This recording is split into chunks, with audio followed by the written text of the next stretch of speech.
நெல்லை மாவட்டத்தில் உள்ள 41 ஊரக பகுதிகளுக்கான தாமிரபரணி கூட்டு குடிநீர் திட்டத்தை தமிழக முதலமைச்சர் காணொலி காட்சி வாயிலாக தொடங்கி வைத்தார்.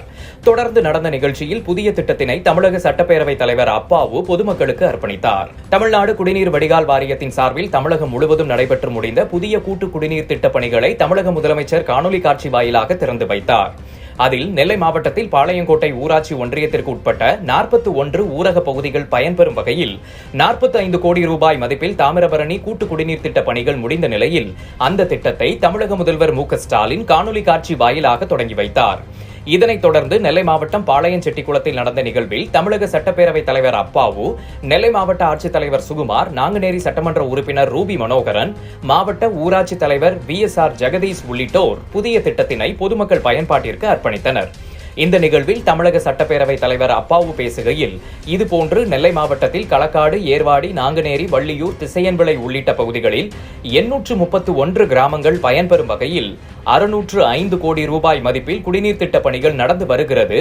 இந்த பணிகள் இன்னும் 3 மாத காலத்திற்குள் முடிந்து பயன்பாட்டிற்கு வரும் என தெரிவித்தார்.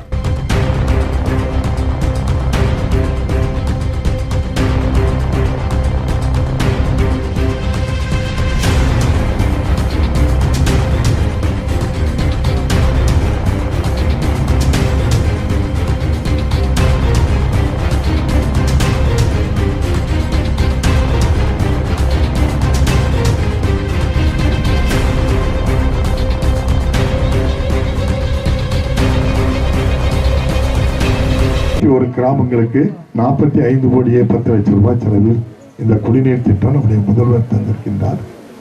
தாய்மார்கள்லாம் என்ன சமையலறைக்கு போய் சுவிட்சை போட்டால் லைட் எரியும், நல்லியத்திற்குனா தாமிரபரணி தண்ணீர் எல்லா வீடுகளுக்கும் வரும். குடத்தை எடுத்து தெருவுக்கு வர வேண்டிய அவசியம் இல்லை. அதற்காக ஒரு நபருக்கு 55 லிட்டர் வீதம் குடிநீர் வழங்க ஏற்பாடு செய்த முதல்வருக்கு மீண்டும் ஒரு முறை உங்கள் சார்பாக நன்றியை தெரிவித்துக் கொள்கிறேன்.